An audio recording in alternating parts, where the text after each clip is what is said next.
Hi everyone.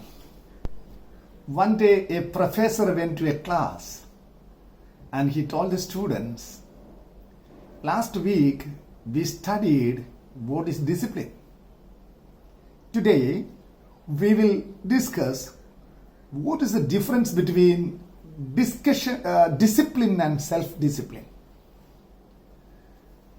The students asked, sir, is there any difference between discipline and self-discipline? He said, of course. I want you to comment. Any one of you can comment. And the professor told, I will help you by giving a small hint. The difference between discipline and self-discipline is something like the difference between a home and a jail. Now you can comment, now you can tell what is the difference between discipline and self-discipline. The students started telling there will be so many people at home, but in the jail you may be alone.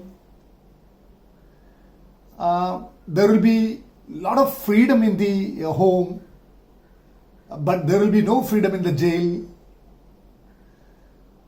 There are so many restrictions in the jail, but at home there may not be have so much of restrictions.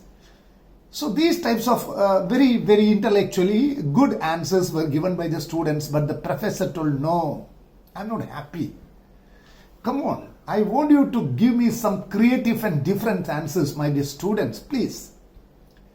Then a girl stood up in the class and said that, sir, according to me, the difference between discipline and self-discipline is exactly the same as the difference between jail and home. Why? Because jail is a place when we open the door and you go inside and someone from outside lock it. Home is a place where you open the door, you enter inside and you only lock it. This is the difference between jail and home. The whole students in the class stood up and clapped, listening to that brilliant answer. The professor told, exactly true, congratulations, you gave me the correct answer. And he told, discipline is just like a jail and self-discipline is just like a home. If you have discipline and if you do something out of discipline, which means somebody put some pressure, somebody forced it you do that.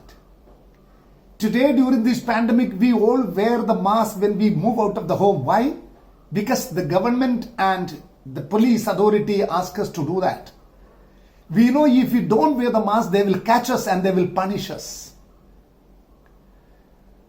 The government, the health authorities ask us to keep social distancing and wash our hands with the sanitizers. And we do that. Why? Because we are not doing it voluntarily, but we are doing it by the force of an external agency. So it is just like a jail. You are forced to do something. You are forced to follow something. But what about a home? It's your wish and whim to remain inside your home and you only open the door, you only close the door. So it is self-discipline. When you do something without any pressure, any force, any compulsion from anybody's side, you feel that it is my obligation, responsibility and duty to do that. Yes, it is self-discipline. There should not be an element of compulsion or force, intimidation or threat or something like that for us to do certain things in our life. There are lots of many examples. So, whenever the people of a country or a nation or a society become self-disciplined, follow the rules of the law or the rules of the land and follow the basic etiquettes and manners, what should be kept during pandemics or even during turbulent situations or even during normal course of our life, that society will be an ideal society to others. That society will progress and prosper very much. So dear friends, let us be self-disciplined rather than be just disciplined. Keep these words in your mind and let us help our society to grow and glow.